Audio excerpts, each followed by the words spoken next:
আসসালামু আলাইকুম, স্বাগতম মাই ক্লাসরুমের এখনকার আয়োজনে থাকবে মার্চ 2024-এর জন্য 40টি অত্যন্ত গুরুত্বপূর্ণ সাম্প্রতিক সাধারণ জ্ঞান। যারা সাম্প্রতিক সময় বিভিন্ন পরীক্ষার জন্য প্রস্তুতি নিচ্ছেন তাদের জন্য আজকের এই টিউটোরিয়ালটি গুরুত্বপূর্ণ। তো চলুন শুরু করা যাক। প্রথম যে প্রশ্নটি দিয়ে শুরু করব, বঙ্গবন্ধু শেখ মুজিবুর রহমানের অসমাপ্ত আত্মজীবনী ক্ষুদ্র নৃগোষ্ঠীর কতটি ভাষায় অনূদিত হয়? এটি অনূদিত হয় 6টি ভাষায়। ভাষাগুলি হচ্ছে চাকমা, মারমা, ককবরক, আছিক, কুরমালি ও সাদ্রি। মোট 6 ভাষায় বঙ্গবন্ধুর অসমাপ্ত আত্মজীবনী গ্রন্থটি অনূদিত হয়। বর্তমানে দেশে মোট আয়তনের কত শতাংশ বনভূমি রয়েছে? বর্তমানে বাংলাদেশে মোট আয়তনের বনভূমি রয়েছে 15.58%। বাংলাদেশ কৃষি বিশ্ববিদ্যালয় অর্থাৎ বাংলাদেশ এগ্রিকালচার ইউনিভার্সিটি উদ্ভাবিত সারের প্রয়োজনীয়তা নির্ণয়ের অ্যাপটির নাম কি? এই অ্যাপটির নাম হচ্ছে নিউট্রিয়েন্ট ব্যালেন্স। 17 ফেব্রুয়ারি 2024 দেশের প্রথম প্লাস্টিক বর্জ্য পৃথকীকরণ প্ল্যান্ট কোথায় উদ্বোধন করা হয়? দেশের প্রথম প্লাস্টিক বর্জ্য পৃথকীকরণ প্ল্যান্ট উদ্বোধন করা হয় সিলেটে।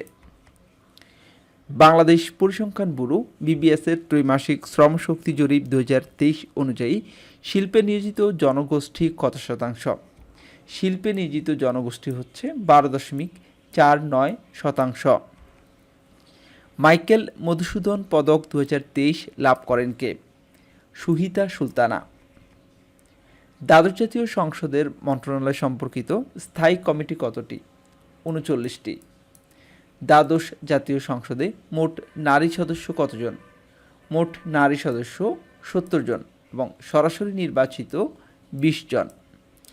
International Islamic Trade Finance Corporation সংক্ষেপে আইটিএফসি এবং বাংলাদেশের জ্বালানি ও খনিজ সম্পদ বিভাগ ঋণ চুক্তি কবে স্বাক্ষর করে? 7 ফেব্রুয়ারি 2024 সালে। 24 ফেব্রুয়ারি 2024 উদ্বোধনকৃত বঙ্গবন্ধু শেখ মুজিবুর রহমানের জীবনী ও বাংলাদেশ সৃষ্টির ইতিহাস নিয়ে তৈরি অ্যাপের নাম কি? এর নাম হচ্ছে বঙ্গবন্ধু। বাংলাদেশ ব্যাংক টাকার সঙ্গে ডলার বিনিময় বা সোয়াপ ব্যবস্থা চালু করে কবে? 15 ফেব্রুয়ারি 2024 সালে। বাংলাদেশ বন শিল্প উন্নয়ন কর্পোরেশনের মালিকানাধীন রাবার বাগান কতটি? মোট 18টি।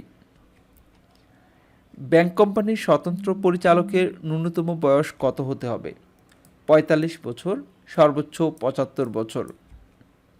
2022-23 সালের জিডিপির চূড়ান্ত হিসাব অনুযায়ী মাথাপিছু আয় কত? মাথাপিছু আয় হচ্ছে 2,73,360 টাকা। 2022-23 সালের জিডিপির চূড়ান্ত হিসাব অনুযায়ী মাথাপিছু জিডিপি কত? মাথাপিছু জিডিপি হচ্ছে 2,62,868 টাকা। বিবিএস বর্তমানে জিডিপির হিসাব প্রকাশ করে ত্রৈমাসিক। 570 চলচ্চিত্রটির পরিচালককে? 570 চলচ্চিত্রটি বঙ্গবন্ধুর ইতিহাস নিয়ে। এই চলচ্চিত্রটি পরিচালনা করেন আশরাফ শিশির। 21 ফেব্রুয়ারি 2024 বাংলাদেশ কম্পিউটার কাউন্সিল কর্তৃক উন্মোচিত নতুন বাংলা ফন্টের নাম কি? এই নতুন বাংলা ফন্টের নাম হচ্ছে পূর্ণ। পাকিস্তানের পাঞ্জাব প্রদেশের প্রথম নারী মুখ্যমন্ত্রীকে? পাকিস্তানের পাঞ্জাব প্রদেশের প্রথম নারী মুখ্যমন্ত্রী মরিয়ম নওয়াজ। সম্প্রতি রাশিয়া ইউক্রেনের কোন শহর পূর্ণ নিয়ন্ত্রণে নেয়? সম্প্রতি রাশিয়া ইউক্রেনের আভদিভকা এই শহর পূর্ণ নিয়ন্ত্রণে নেয়। শহরটির নাম হচ্ছে আভদিভকা।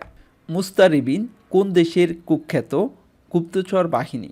মুস্তারিবিন হচ্ছে ইসরায়েলের কুখ্যাত গুপ্তচর বাহিনী। অ্যাক্সিস অব রেসিস্ট্যান্স বলতে কী বোঝায়? অ্যাক্সিস অব রেসিস্ট্যান্স বলতে বোঝায় ইরান সমর্থিত বাহিনীর নেটওয়ার্ক। বিশ্বের সর্ববৃহৎ প্রমত্তরী আইকন অব দ্য সিজ কবে যাত্রা শুরু করে? 27 জানুয়ারি 2024 সালে। 3রা ফেব্রুয়ারি 2024 থাইল্যান্ড ও শ্রীলঙ্কার মধ্যে কোন ধরনের চুক্তি স্বাক্ষরিত হয়? মুক্ত বাণিজ্য চুক্তি, সংক্ষেপে এফটিএ। মানুষের মস্তিষ্কে প্রথমবারের মতো তারবিহীন চিপ স্থাপন করে কোন প্রতিষ্ঠান? নিউরালিঙ্ক। 22 জানুয়ারি 2024 কোন দেশ সমুদ্রের তলদেশে রেলওয়ে টানেলের নির্মাণের ঘোষণা দেয়? মালদ্বীপ। গুগলের তৈরিকৃত কৃত্রিম বুদ্ধিমত্তা বা এআই এর নাম কি? গুগলের তৈরিকৃত আর্টিফিশিয়াল ইন্টেলিজেন্সের নাম হচ্ছে জেমিনি। 2026 সাল থেকে সিঙ্গাপুরের সকল উড়োজাহাজে কোন ধরনের জ্বালানি ব্যবহার বাধ্যতামূলক করবে? পরিবেশ বান্ধব জ্বালানি, সাস্টেইনেবল অ্যাভিয়েশন ফুয়েল। দক্ষিণ কোরিয়ার ও কিউবা পুনরায় কূটনৈতিক সম্পর্ক স্থাপন করে কবে? 14 ফেব্রুয়ারি 2024 সালে। আন্তর্জাতিক মুদ্রা তহবিল IMF প্রতিবেদন অনুযায়ী মাথাপিছু আয়ে শীর্ষ দেশ কোনটি? লুক্সেমবার্গ। থাইল্যান্ডে নির্বাসিত মিয়ানমার নাগরিকদের পরিচালিত সংবাদ মাধ্যমের নাম কি? এর নাম হচ্ছে ইরা ওয়ার্ল্ডস।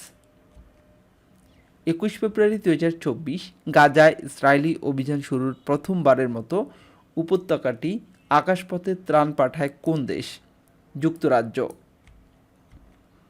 যুক্তরাষ্ট্র প্রথম ব্যক্তি মালিকানাধীন পর্যায়ে ওডিসিয়াস মহাকাশযান চাঁদে অবতরণ করে কবে? 22 ফেব্রুয়ারি 2024 সালে। বাংলাদেশের জাতীয় দলের নতুন প্রধান নির্বাচকের নাম হচ্ছে গাজী আশরাফ হোসেন লিপু। আন্তর্জাতিক cricket council ICC one day allrounder র্যাঙ্কিংয়ে শীর্ষস্থান অর্জন করেন কে? মোহাম্মদ নবী। আজ এ পর্যন্তই। এতক্ষণ পর্যন্ত যারা মাই ক্লাসরুমের সাথে ছিলেন সবাইকে অসংখ্য ধন্যবাদ। আল্লাহ হাফেজ।